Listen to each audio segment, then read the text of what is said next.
welcome to the MLB Coast to Coast podcast brought to you by PlayPicks and thelines.com. I'm your host tonight, Nate Weitzer, flying with Midwest Mo. It's just the two of us for now, as Josh Lander is on his extended honeymoon out in Hawaii, but we will continue to bring you full slates of action with all the night games. Tuesday night here, we got plenty of games to choose from. As always, like and subscribe to the page so you don't miss a video when we come out with these. We're continuing to bring you every single NBA video as well as MLB weekdays and plenty of written content up on PlayPicks and thelines.com, where Mo is our head writer. And if you do need a FanDuel or DraftKings account, head to fdpicks.com or dkpicks.com. Find those listings in your local area, such as what we have on this Tuesday. We got Cubs minus 102 at Cincinnati. The Marlins are plus 138 at Tampa. Dodgers minus 210 with Buehler on the mound at Washington. The Orioles plus 220, at the Yankees. Phillies plus 134 at the Phils, at the Braves. Tigers plus 200 at Twins. Red Sox plus 140 at White Sox. Rangers plus 140 at Angels. The Brewers with Corbin Burns are minus 140 at the Padres, throwing Blake Snell. A's plus 130 at Seattle, Royals plus 150 at Arizona, and then the Mets are plus 112 at San Francisco. So we're going to go lightning style here. 3 games we want to focus on with some good bets, and I'll toss it to Mo in a second. I think we're going to continue with what we picked on Monday night, which hit with the Cubs beating the Reds 7-4, and now Marcus Stroman on the mound. Tyler Mahle, a much better pitcher for the Reds. He did turn it around, in fact, with 2 good starts against the Pirates and one against the Guardians. But, didn't fare very well against the Cubs in his last start that last August. He is not getting a very high ground ball rate. He is not in the zone very often, and the Cubs are starting to rack up walks in these last 2 wins, 11 walks.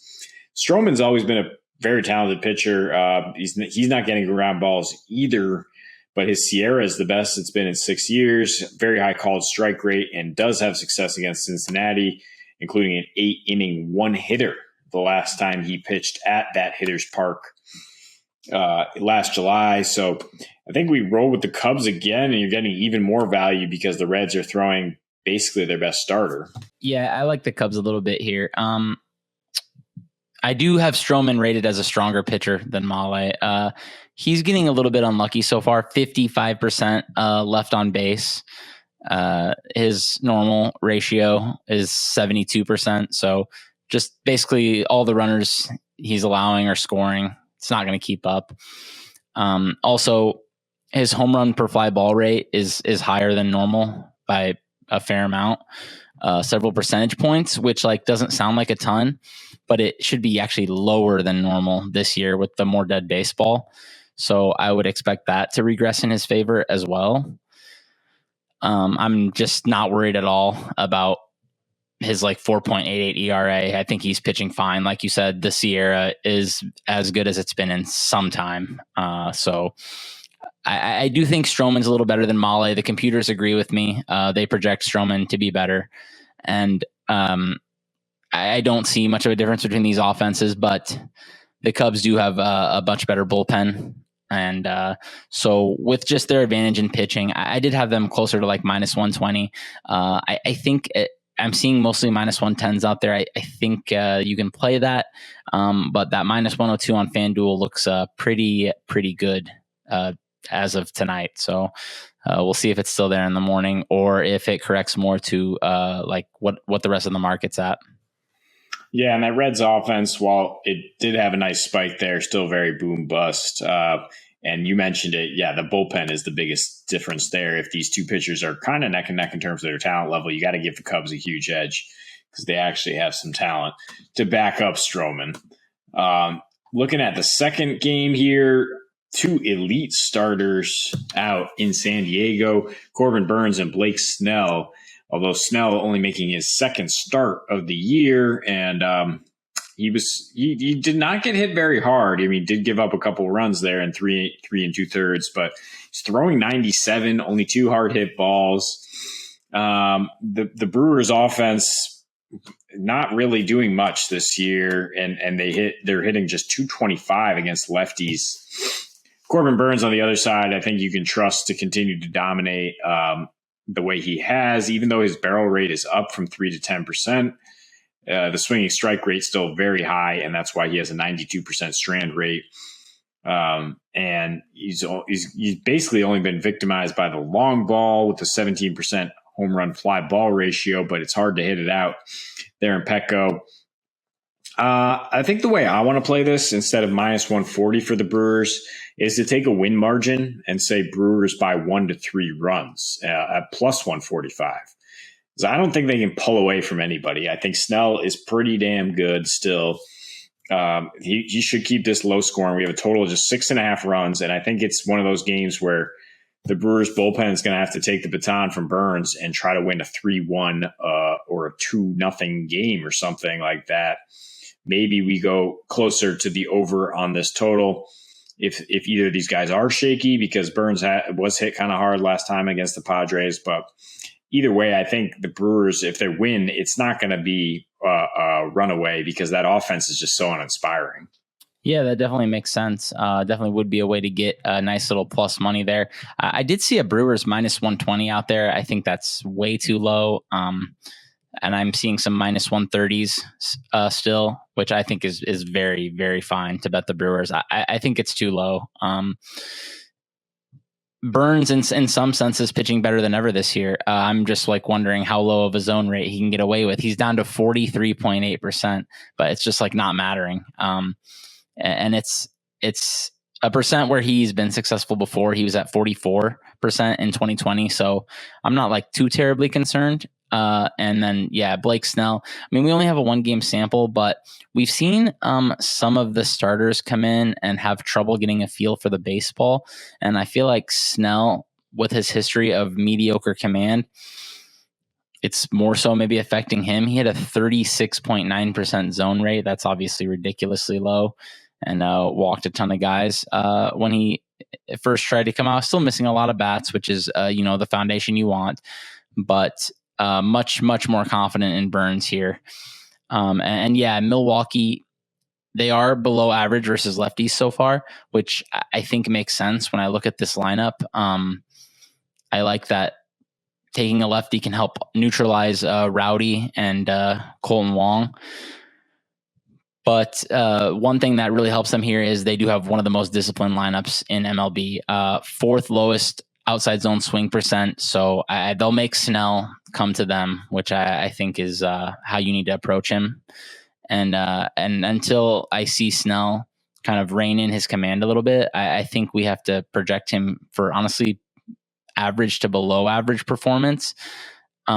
It's been an issue for him the last couple of years. It's not like this is just like some really, really small sample that just cropped up. Ever since he won the Cy, he hasn't quite been the same pitcher. Been more of like a pretty solid pitcher than a great pitcher. And I do think that this line's too low. I'm interested in the Brewers at anything better than like minus 150. Yeah, I mean, you got a guy who's coming off a Cy Young and still clearly in his prime, and then an unknown in Snell. And I wonder if those baseball issues are affecting Logan Webb at all for the Giants. I mean, it's hard to figure out still why he isn't having the same success getting guys out. I mean, I guess they're making contact on his pitches outside the zone at 67%, up from 54%. His fastball location is not there, and he's given up 3 or more earned in 5 of his last 6 starts. So now we have the Giants pending this loss, which is about to go final to the Mets. They've lost 7 of their last 9, and they're pretty big favorites here against the Mets, who are, continuing to turn things around from last season. I think you get a lot of value here at plus 112 with Chris Bassett on the mound. We did call effectively in his 3rd start on this very program that he would struggle against the Giants because they do not hit a lot of ground balls. They do not hit into double plays. And they got him for 5 earned over 6 innings. But I think now he'll adjust. he's been very good at limiting hard contact, and especially on the road this year, 3-0 with a .5 ERA and .85 WHIP. I think the Mets, there's just some mojo going with them right now. Giants are floundering, and they're just not limiting runs the way they were last year.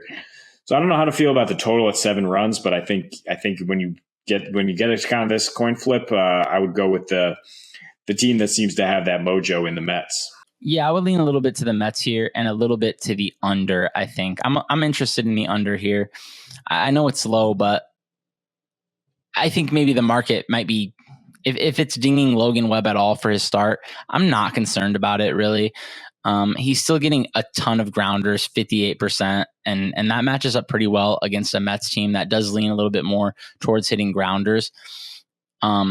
He's not missing as many bats, which I think is kind of to be expected when you go from career like 8.8% swinging strike to 12.4.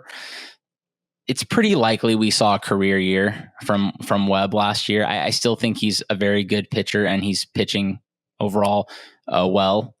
So I think he'll continue to be a good pitcher, maybe just not an elite pitcher. And yeah, Bassett's just been tremendous, man. He is somehow seems to get better every year. And I have quite a bit more confidence in the Mets lineup than the Giants. So I think if you can get like plus 115, like this one's right on the border where the line is overnight. So we'll see where it goes in the morning. But I think if you can get like around plus 115, it's probably playable.